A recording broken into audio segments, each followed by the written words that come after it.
శివ రాకపోయి ఉంటుంటే, రామ్ గోపాల్ తీయకపోయి ఉంటే ఇవాళ అంటే కాలం ఆగిపోదు.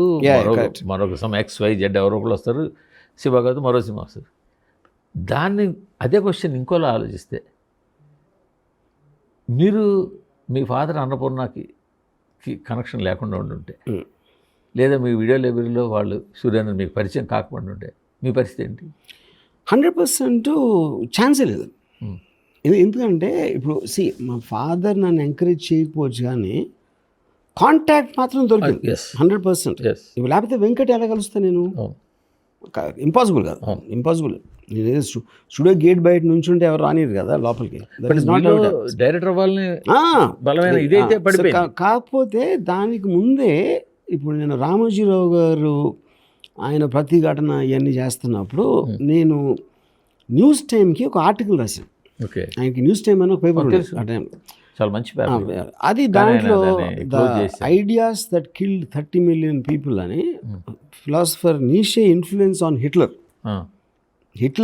నీషన్ ఫిలాసఫీని ఎలా తీసుకుని అమలు పరిచాడు అనే ఆర్టికల్ ఒకటి రాశా. అది పబ్లిష్ అయింది. పబ్లిష్ అయిన తర్వాత అది నేనే రాశాను అని చెప్పి నాకు ఎవరో మా కజిన్కి తెలిసిన ఒక ఆయన వామన్ రావు గారు అని IAS ఆఫీసర్ ఎవరో ఉన్నారు. ఆయన ద్వారా రామోజీరావు గారి దగ్గరికి ఆర్టికల్ చేరేలా చేసి అక్కడ అపాయింట్మెంట్ తీసుకుని ఆయన కలిసాను. ఫస్ట్ ఇలా అప్పుడు అనుపూర్ణ స్టూడెంట్గా కలవలేదు. శివకు ముందు మీరు రామోజీరావు గారిని కలిసాను.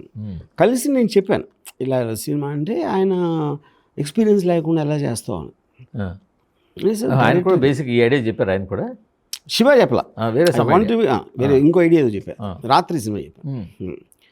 అప్పుడు ఆయన ఎక్స్పీరియన్స్ లేకుండా ఎలా చేస్తావు అంటే, సార్ డైరెక్టర్కి అవసరం లేదు, ఎందుకంటే క్లారిటీ ఉండాలి కమ్యూనికేట్ చేయడానికి ఏం కావాలని ప్రతి ఒక్కళ్ళు, అదొక్కటే ముఖ్యం అంటే ఆయన ఒప్పుకోలేదు.